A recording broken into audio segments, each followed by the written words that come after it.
Alright, my name's Moonlands, and welcome to a slice of what I am going to be calling, basically it's, instead of concise construction, we're having rambling in ruins, with a little analysis of this beautiful book here. This is called Pt.2's Little Book of Feng Shui. I just thought we'd look at some of this ancient wisdom and just enjoy the beauty of it. It's the Feng Shui, alright, it's all about the flow, okay?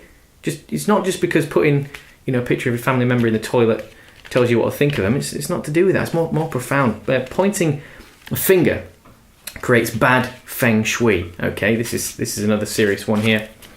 If someone points an index finger at you while speaking to you, bad energy is directed towards you. If you're subject to much finger pointing, you will suffer.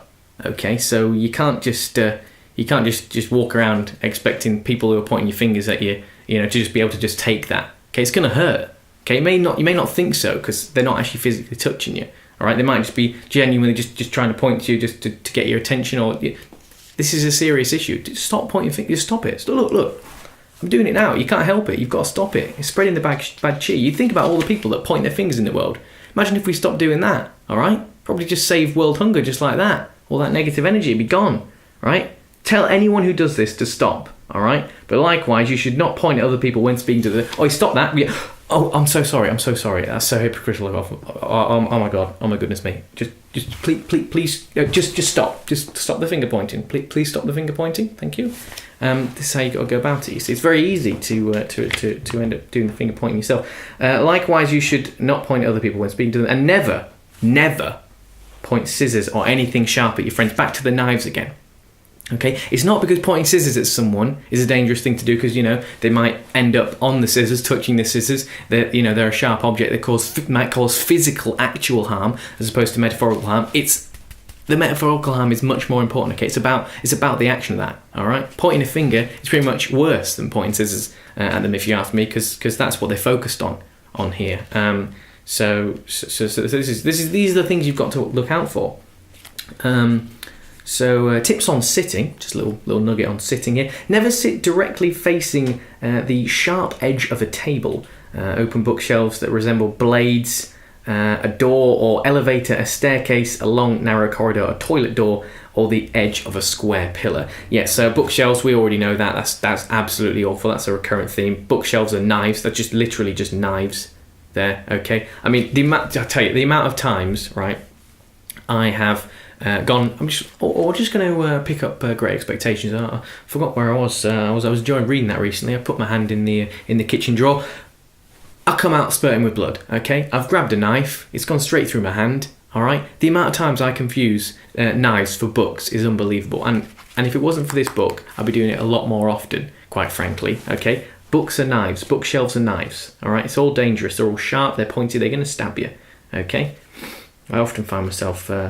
What are you doing? Why have you got that meat cleaver halfway up your arm? Oh, I thought it was flipping War and Peace. Oh, I've gone and slipped myself again. The edge of a square pillar, that's a quite useful one as well. Obviously, if you're going to try and sit in a chair on the edge of a square pillar, you might find that you're not going to be able to look at anything or do anything. It's quite an impractical place to be. It's not just because that looks stupid, okay? It's because of the chi, all right? It's because of the flow. That you don't want to do that. Let's see what else we've got here. Right, now this is a fantastic one here. If you block out excessive sunlight, if you have a west-orientated office, you could suffer from too much sunlight, all right, and overwhelming yang energy. Block out excessive light with heavy curtains or blinds, otherwise the yang energy will lead to quarrels and short tempers. All right. Now, I thought, when I first read this, I thought, you've got to be joking, have you? This is amazing in this day and age where everyone's in offices, everyone's, nobody's going outside, we're all sitting in dark, dingy rooms on computers and stuff. Surely you'd want the sunlight. You need that the fresh light to come in. Maybe pop open a window. No. Overloading yourself with yang, mate. Critical error. You're going to be shouting at people. You're gonna like have a tan, right? Nobody wants that. That's wrong. Because people are going to comment on that, and then you'll say, it must just be the sun coming in. Then you'll find yourself in an argument that you thought, how did this even occur? It's because you've got too much yang, mate. Too much yang in you. Okay, it's not because, having the sun in your face, if it's directly on you and it's going to make you squint all day, it's going to give you a headache, it's going to make you irritable. It's not because of that. It's stupid. It's because, all right, too much yang energy. Right, now this is one of my absolute favourites here. Good Feng Shui doors. This is commonly problematic. Doors should always be solid for a start. Those with glass panels are not recommended. So I am being a bit, I really need to fill that conservatory door in because it's just a massive sliding pane of glass. And it also says here, doors with hinges are preferable to sliding doors. So it's glass and it's sliding. That's just, it's awful. This is not a good idea. It's obviously clearly because of the Feng Shui flow, the Qi flow, the yin and yang energy, but side note, you often find with these glass doors, I hear it's a very easy way to smash your face in. You think it's open. It's not. It's just right there, and you can walk straight into it. Apparently, that's something that happens to people. I have to say, I've seen it a few times myself, and they're very easy to be broken through. Cost a lot of money, but that's just a side note. To the key point, which is the yin yang energy, something to do with sort of safety or accidents or finance, anything like that, and any beautiful sunlight that we do get coming through the doors and the ease of the indoor outdoor flow itself. This is commonly misconstrued. Okay, you don't want sliding glass doors. Okay, it's all about the hinges. Another thing here, now this is fantastic. This is one of the best bits of wisdom in here because so many people will just not understand this. Doors should always open inwards to be auspicious. Now I know what you're thinking. Surely a door just opens inwards or outwards depending on which side you're standing on it. Not if you've had your doors properly installed by a Feng Shui master, it won't. Okay, it'll always open inwards. All right, this is how people go wrong, you see. And I'm not talking about some sort of swinging door like you get in a kitchen, not one that you can always push inwards or whichever way you're coming. All right, you can pull it towards you. No, because that's not a proper door, is it? That's not. You can never close that door. It's never really closed, so it can't ever open. It's just always open, and then all your chi and your flow escapes. It causes a terrible imbalance. All right, you just listen. All right, you've got to make sure your doors, okay, are always installed so that they open inwards. No matter where you're coming from, no matter which side, they've got strong hinges. They're not glass. All right, this is how you do good Feng Shui doors. Okay. Just a lot of people don't realise this. A lot of people don't understand this. It's not common knowledge. People think that surely that's impossible. It's not. You just have to get your doors properly installed. Develop a prosperity signature. This is something that's pretty useful. Starts at the end with a firm stroke upwards. Now you may think, well, what do you want to use this for? Well, let me tell you.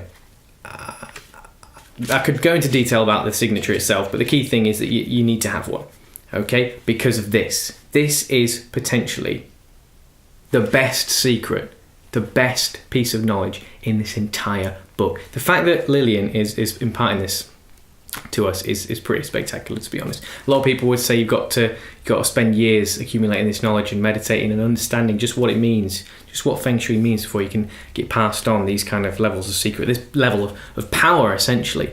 But Lillian's just thinking, do you know what? I'm not selfish. I'm going to share. And I think anyone who's decided to pick this book is already on the right path. So let me impart this to you, the viewer, this absolute gem, to use Lillian's style of words, of wisdom. Here's a secret Feng Shui tip that a master gave me, which I have used with great success. If you have a wish list, write it down on a piece of paper 49 times and sign your prosperity signature below it 49 times, okay? Then burn the paper, okay? Do this 49 consecutive days and your wish list will actualize. Okay. There's not much else I can say for this one. I mean, that's just incredible. That is incredible. Write it down on a piece of paper 49 times. Sign your signature 49 times. Burn it every day 49 times. and it'll come true. This is just incredible wisdom right here. You couldn't have predicted this. You couldn't have predicted this level of genius. I know, but now just to sort of tone it down now, because that's gonna hit you pretty hard. So I just thought maybe I'll go to some little light hit ones here, some typical mistakes that we all make. Now we know that you're going to have lots of plants in the house because you've got to protect those corners. You've got to protect your happiness and all these. We've been through a million reasons why you need to have plants in your home, and this can cause one big problem. You've got to trim your plants and trees regularly. Okay, now it seems obvious, doesn't it? Seems obvious you got to trim your plants and trees regularly, but I found myself going for a jungle look, right? And I was getting all kinds of problems, okay? I was getting, there was bacteria, there was dirt and soil everywhere, there was bugs crawling all over the place, animals swinging in and out, all right? The hygiene was awful. Aesthetically, it started to go all over the place. I had brickwork coming out the walls from the ivy that was just coming up there and pushing it out.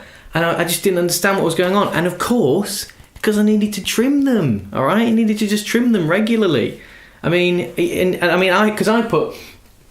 got to put your plants in circular pots as well. I mean, I don't. It's stupid. I should, but it's stupid. I don't, because otherwise, if you're going to have lots of plants with the circular pots in front of your square pots to protect them all, and all this, you're going to have a lot of them. You're going to need to look after them. You've got to trim them. Okay, you just got to trim them. It's basic stuff. Another thing as well with a lot of your plants around. This goes for inside and outside, I'd say. Be wary of plants with thorns, okay? Move all plants that have prickly thorns away from the vicinity of your front door. Thorny plants can create a protective energy, but they should always be outside and not near the front door, okay? Now, you might think, well, surely that's obvious. You don't want to be opening the door straight into a thorn plant. It's not a very good way to welcome visitors, and it's certainly not something that you're going to enjoy yourself if you're doing it every day. It's not to do with that. It's to do with your Feng Shui. It's to do with the yin and the yang, all right? So... now, I used to do this all the time. I'd be walking around, see a nice big thorn bush, and I think, I'd quite like to sort of just interact with this bush. I'd like to just get right in amongst it. And, I'd go in there. I'd find myself getting instantly pricked. Thorns everywhere, stuck in my arms and legs, incredibly painful, in my eyes. It's not nice. It's not a great feeling. And I just thought, that's what she's on about. You've got to be more wary of plants with thorns in. Classic, simple stuff. You'd think it'd be easy to think of this stuff, but... you find yourself making mistakes all the time. Yes, another plant-based one here, because, like I say, she knows she's fully aware you can have a ton of plants in your house at this point. Throw out dried leaves and dead plants, will you? Okay, throw them out. All right. Dried, wilting or rotting plants may emit large doses of yin energy with negative results. Stale water, faded flowers and dried flowers should be removed from the house. Be careful to do the same in the garden. This will maintain the presence of healthy yang energy. Okay? Nothing to do with hygiene, nothing to do with dirt, aesthetics, just standard practicality. All right? Often I found myself all the time, especially when I was cultivating the sort of jungle I had going on, there was all kinds of dead plants everywhere. And I was wondering why I was just feeling so full of yin all the time. And because you've got to throw them out. You just got to throw them out. It's basic stuff. Well, to my utmost surprise there, I've actually rambled on so long my camera just died. So, but that's great. That's what we want. Just long, rambling content. It's all about the watch time. It's not about the quality. It's just about keeping those videos popping up. Just keep them going nice and long. And that's the way I'll grow this channel, get it to see more people to see it, and one day, make perhaps one penny a video. That's what it's all about. So let's get back to it. Never use chipped glasses or crockery. Okay. Now you may think that this is just to do with the fact that it's going to chip you, it's going to cause damage, it can hurt you, it might rip your lips, but it's unhygienic. There can be you can get things wrong with cups, especially china cups if it's cut. No. Let me tell you why. Okay, drinks in a chipped glass or pour from a jug with a broken rim. Drinking from a cup or glass which has even the tiniest flaw symbolically cuts the mouth or lip, affecting one's speech. Okay. crockery or glass in the home that is chipped or broken should be thrown away immediately. Okay, so see, here it is. It's not about the physical cutting. It's not about the genuine likelihood of that being a problem, or the hygiene, or the fact that could lead to a cup beer cracking even more, anything like that. No. The metaphorical cutting is much, much worse, okay? If someone drinks from a cup with a broken rim, you talk like that, and they're going to look at you, why have you done this to me? This is what you've got to be aware of. This is the Feng Shui genius that Lillian-2 has, that she's imparting on us. So just take heed. A couple more here. This book is full of stuff, okay? I've barely touched this. It's certainly worth a look yourself. Let's see here. Doors flanked by water spell tears. Yeah, it's just too wet, obviously. Messes up all the flow there if you've got water coming in from every angle. Okay, let's see. Now, here's another one of the common misconceptions. You think, oh, well, surely everybody knows this. Okay, living rooms must have at least one solid wall. All right, now I know what you're thinking. Surely if it's not got a wall, at least one wall, it's either falling down or it's just a space in a larger room. Okay? Not the case, obviously. Okay, if you're a Feng Shui expert, you'd understand these things. Okay, you have at least one wall without windows in your living room. This wall should ideally face the door into the room. This allows the qi to flow into and around the room instead of escaping through any windows directly opposite the door. In designing floor layouts, remember to let the qi move gently and slowly from one room to the next. So you can't just have a massive just warehouse where you just cordon off different squares on the floor and say, right, this is the living room, this is the dining room. Okay, you've got to have walls. Otherwise, you could say that just if a place doesn't have walls, by definition it can't be a room. You'd be wrong. Okay, you'd be wrong, right? It must have at least one solid wall. It's nothing to do with structural soundness. It's to do with chi flow. Okay. Now, play loud music once a week. See, this is where, if you bought your stereo from earlier on, we're looking at there, said you're going to have to get your stereo, place it on the west wall. It looks like you do have to go out and buy one, because if you don't buy one, you don't place it on the west wall, you're not going to have one to play loud music once a week, all right? Clear your room with loud noise. In China, the Lunar New Year was celebrated loudly with drums, cymbals and firecrackers to wash out old energies and welcome in the new. You can do the same with loud, happy music. Play for 10 minutes. That's enough, okay? Nothing to do with annoying neighbours or anything like that. 10 minutes is just the right amount. For how much you want to get rid of the old energies, which is really convenient actually, because it's a nice short time. It's like 3 tracks as well, and also looks after your ears, so you're not bleeding them. That's all just helpful coincidence there. The wealth vase. Okay, we're getting to the last couple of notes here. The wealth vase. A wealth vase. Keep it hidden in your cupboard. It can be made of gold, crystal, or glass. Fill it with semi-precious stones and with soil taken from a rich man's garden.